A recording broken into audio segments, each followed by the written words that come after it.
Department home department ने ख़ासकर ज़ियालांगो साहब यहाँ बैठे हैं और उन्होंने भी एक बड़ा एफ़र्ट डाला था कि ये सारी रेस्क्यू के जितने भी चीज़ें हैं इनको हम प्रिपेयर भी रखें ताकि खुदा न खास्ता जब कोई ऐसी नौबत आए तो हम एक्टिविटीज़ अपनी स्टार्ट भी कर सकें। पीडीएमए में यहाँ एक बड़ी अच्छी सहूलत है, बहुत सारी चीज़ें हैं जिनको इस्तेमाल में लाने की ज़रूरत है। गवर्नमेंट ने माजी की गवर्नमेंट ने कुछ इन्वेस्टमेंट्स की थी कुछ चीज़ों पे, जिसमें एम्बुलेंसेस हैं, जिसमें इक्विपमेंट है, जिसमें बहुत सारे आइटम्स हैं जिनकी ख़रीदारी की गई थी। और वो हम बेसिकली ये फील करते हैं कि अब वो टाइम है कि इन चीज़ों की सही एलोकेशन हम करेंगे एज़ पर नीड बेसिस पे। बहुत सारे इक्विपमेंट्स आइटम्स रवाना कल हो चुके हैं और इंशाल्लाह मज़ीद जो नेक्स्ट खेप है वो आज इंशाल्लाह रवानगी होगी। इसी तरह एम्बुलेंसेस को भेजा जाएगा और इसी तरह डिस्ट्रिक्ट एडमिनिस्ट्रेशन भी अपने जितने भी उनके टूल्स हैं, उनकी सर्विसेज हैं, वो लोगों के लिए और ख़ास कर इस रेस्क्यू प्लान के लिए तैयार हैं। तो हम उम्मीद करते हैं कि इंशाल्लाह इसमें अल्लाह ना करे कोई ऐसी सिचुएशन मज़ीद हो जिसमें मज़ीद नुकसान उठाना पड़े, लेकिन गवर्नमेंट ऑफ बलूचिस्तान अपने हर लिहाज से चीज़ों में प्रिपेयर्डनेस में तैयारी हमारी है और हमने इसीलिए सीएम सेक्रेटरीट में भी एक नंबर शेयर किया है और अभी इंशाल्लाह डीजी पीडीएमए भी अपना एक एक्सेस नंबर देंगे जहां लोगों को अगर अपने रियाज से कहीं भी एक्सेस करने का इशू हो, पहले तो सबसे पहली बड़ी बात है कि वो अपने कंसर्न डिस्ट्रिक्ट डीसीज़ को भी एक्सेस बड़े आराम से कर सकते हैं। वो उनको भी हाई अलर्ट इन चीज़ों पे रखा गया है, लेकिन कहीं अगर एक्सेस नहीं होता वो अपनी रसाई यहाँ तक भी कर सकते हैं, सीएम ऑफिस तक भी कर सकते हैं और मुतलका कोई भी ऐसी चीज़ हो जहाँ वो महसूस करते हैं कि उनको हेल्प की ज़रूरत है या किसी असिस्टेंस की ज़रूरत है तो वो अपना जो एक ताल्लुक़ है या अपनी कम्युनिकेशन है वो हम तक भी रसाई कर सकते हैं। तो इसमें इंशाल्लाह हम तकरीबन आने वाले ये जो एक हफ़्ता है और 10 दिन है इसमें इन सब चीज़ों के लिए हाई अलर्ट है क्योंकि ये मानसून का जो एक मानसून तो नहीं कहूँगा लेकिन ये जो इस मौसम में ख़ासकर अमूमन सर्दियों में ये जो बारिशों का सिलसिला अनप्रेसिडेंटेड है। अमूमन मानसून में ये सारी चीज़ें ज़्यादातर फेस होती हैं, लेकिन इस मौसम में भी हमने थोड़ा बहुत इस सिलसिले को देखा है तो इंशाल्लाह इस पे भी थोड़ा बहुत काम आगे होगा। गवर्नमेंट ऑफ बलूचिस्तान ने सदर्न कमांड के साथ और जो हमारी अपनी फैसिलिटी ऑफ हेलीकॉप्टर है उनको भी हमने स्टैंड बाय भी रखा हुआ है और कुछ एरियाज़ में हम उनको आज या कल भेज भी रहे हैं जहाँ पे वो रेस्क्यू एक्टिविटीज़ में शामिल होंगे और एक्सेस जहाँ पे आज तक अगर कुछ इलाकों में ऐसा नहीं है। चूँकि इनिशियल फ्लडिंग का टाइम था तो इनिशियल फ्लडिंग में वैसे भी एक्सेस एक प्रॉब्लम हो जाता है, लेकिन जूँ तकरीबन टाइम गुजरता जा रहा है हमने देखा कि अब वो एक्सेस एरियाज़ जो पहले एक्सेस नहीं हो सकते थे अब वहाँ एक्सेस भी है, रोड भी क्लियर हुए हैं, कुछ रोडों के डैमेजेस भी कहीं ना कहीं हुए हैं, कोई अप्रोच रोड्स का भी नुकसानात हुआ है। तो इन सब चीज़ों के लिए द गवर्नमेंट ऑफ बलूचिस्तान इनको एक फ़ोकस में भी रखा हुआ है और इंशाल्लाह इस पर हम मज़ीद भी चीज़ों को हाईलाइट में भी रखते हुए इन पे काम इंशाल्लाह आप अगले कुछ दिनों में भी इंशाल्लाह देखेंगे।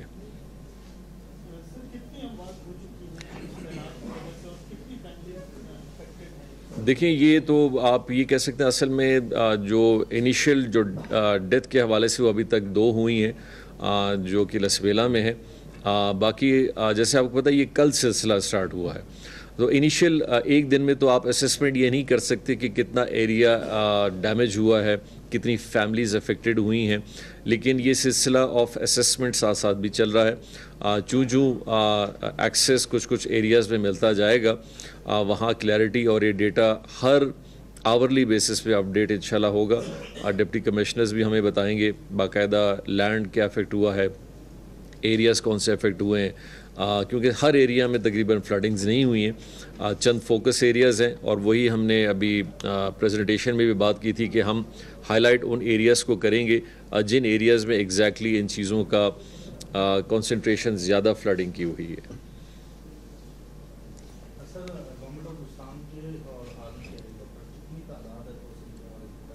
देखिए अभी तो चूँकि एक्सेस का सिर्फ एक ही इशू आया था वो आवारान तक महदूद था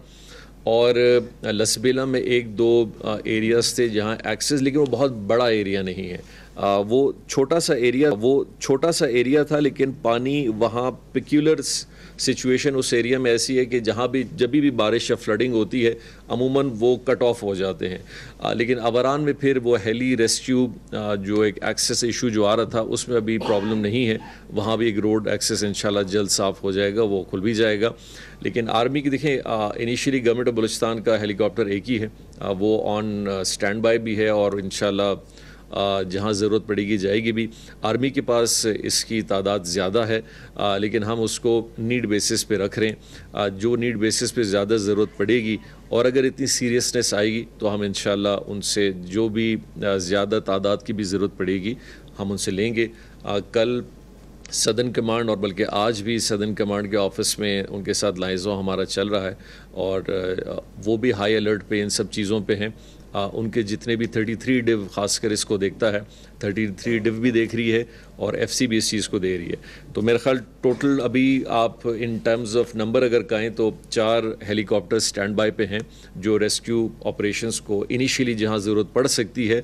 जहां में नीड बेसिस पे उन कंसर्न डिस्ट्रिक्ट्स की तरफ से रिक्वायरमेंट आएगी, ये विद इन नो टाइम इंशाल्लाह वहाँ होंगे। सर आपने डैम्स की बात की कि डैम्स में पानी भरा है हालिया बारिशों के बायस, लेकिन अभी भी हमारी कैपेसिटी से कहीं ज़्यादा पानी जो है वो ज़ाया हो जाता है, जो यकीनी तौर पर फिर सैलाब की सूरत हाल पैदा करता है। तो गवर्नमेंट ऑफ बलूचिस्तान जो है वो मुस्तकिल बुनियादों पर या इसको और टेक्निकल करने के लिए, इस पानी को स्टोर करने के लिए क्या कुछ लाया है? देखिए, एक तो जब ये 2-3 दिनों से बारिशों का सिलसिला शुरू हुआ तो इरिगेशन डिपार्टमेंट को और कंसर्न पीएचई डिपार्टमेंट को भी मैंने कहा था कि वो अपनी असेसमेंट्स भी साथ साथ करते रहें। जैसे आपने देखा होगा कि मकरान में कुछ डैम्स ने स्पिल ओवर भी किया है, तो हमें कम से कम ये ज़रूर पता होना चाहिए कि हमारे कौन कौन से एरियाज़ हैं जिनके अंदर ये पोटेंशियल मज़ीद एक्सटेंशन की भी मौजूद है और कहाँ कहाँ वो एरियाज़ हैं जहाँ पे फ्लडिंग का ज़्यादा सिलसिला गया है।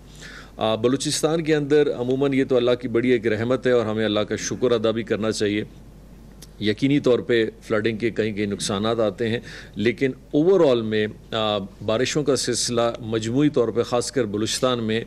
हर सतह पे अपने किसी न किसी हवाले से अपने फ़वाइद छोड़ जाता है। और ख़ासकर हमने पिछली दफ़ा देखा कि 3 साल से ये जो कहत का सिलसिला बलूचिस्तान में चल रहा था, इसमें एक बहुत बड़ी मास माइग्रेशन हमने देखी, ख़ासकर उन लोगों की जिनकी टोटल लाइफ डिपेंडेंसी 2 चीज़ों पे है, एग्रीकल्चर पे और लाइफ स्टॉक पे। बलूचिस्तान आपको पता है एक बड़ा इसके अंदर कहत का सिलसिला हो और फिर बलूचिस्तान में अपॉर्चुनिटी, इकनॉमिक अपॉर्चुनिटीज़ इतनी ज़्यादा नहीं है। यहाँ लाइवलीहुड 2 चीज़ों पे है, लाइफ स्टॉक है और एग्रीकल्चर है, और बाकी जो भी एक्टिविटीज़, इकनॉमिक एक्टिविटीज़ हैं वो भी इन दोनों से ही रिलेटेड हैं कि लोग यहाँ से कमाते हैं तो कहीं एक और एक्टिविटी पे ख़र्च करते हैं। तो हमारे लिए तो ये तो बारान रहमत एक बहुत बड़ी चीज़ है, जो लोगों ने इसके लिए बड़ी दुआएँ भी की, लेकिन इस अपॉर्चुनिटी को भी देखना चाहिए। यहाँ जो एक सबसे बड़ी खासियत है जो पूरे पाकिस्तान में कहीं और नहीं है कि बलूचिस्तान में पॉन्डिंग एरिया बहुत बड़ा है, 44% ऑफ पाकिस्तान है, और जब भी यहाँ बारिश होती है तो यहाँ पे हमें स्पेस बड़ा मिलता है, हम इस पानी को सेव कर सकते हैं, पॉन्डिंग कर सकते हैं। तो हमारी गवर्नमेंट का एक जो स्ट्रैटेजी इस हवाले से भी पिछले 2-3 महीनों से हमने एक प्लान भी किया हुआ है कि बलूचिस्तान ऐसे बड़े बड़े पोटेंशियल एरियाज़ को आइडेंटिफाई करके वहाँ पे फ्यूचर डैम्स के भी प्रोविज़न दे। अब इसकी छोटी सी मिसाल दूँ कि मीरानी डैम है या हब डैम है, आप समझें कि 3 दिन की बारिशों में भर गया है और इसमें इतना पानी है कि ये अभी अगले 2.5-3 साल तक चल सकता है। तो इस तरह अगर आपके पास अभी हिंगोल की मैं आपको मिसाल दूँ कि हिंगोल के अंदर जो अभी डिस्चार्ज आपका है, वो कल का जो डिस्चार्ज अंदाज़न होगा तकरीबन कोई 1,60,000 से लेकर 2 लाख क्यूसेक के बराबर है, जो कि एक बहुत बड़ा डिस्चार्ज है। तो हम इस तरह के अगर 8-10 पोटेंशियल एरियाज़ को सिर्फ टैप इन करके डैम्स बना दें तो हम बलूचिस्तान के अंदर एक बहुत बड़ा ज़ख़ीरा कर सकते हैं पानी का, जो बहुत सारी चीज़ों में फ़ायदे में आ सकता है। अभी आप देखेंगे पिछले तकरीबन 2-3 साल से ग्वादर के अंदर पानी जो है वो टैंकरों के ज़रिए लाया जाता था और सालाना 3.5 अरब रुपए का ख़र्चा आ रहा था इस पर। आकड़ा डैम जो अभी इतना भर गया है, पिछले 1 हफ्ते से पाइपलाइन के थ्रू अब ग्वादर के लोगों को आकड़ा डैम से पानी मिल रहा है। शादी कौर डैम भर गया है। इसी तरह हमारा आप समझे कि मीरानी डैम भर गया। मीरानी डैम का तो अभी शायद स्पिल पानी का है कि शायद पहली दफ़ा कुछ अरसे बाद अब ज़रात में भी वो इस्तेमाल करेंगे। तो आपकी बात बिल्कुल ठीक है। अफसोस इस बात का है कि हमने माजी में न तो ऐसा डेटा इकट्ठा किया, न कभी ऐसी कोई फिजिबिलिटीज़ बनाई। और ऐसे इंतज़ार में रहे कि वफाक से कोई आएगा और हमें कुछ फिजिबिलिटीज़ बना के देगा। इन दोनों डिपार्टमेंट्स को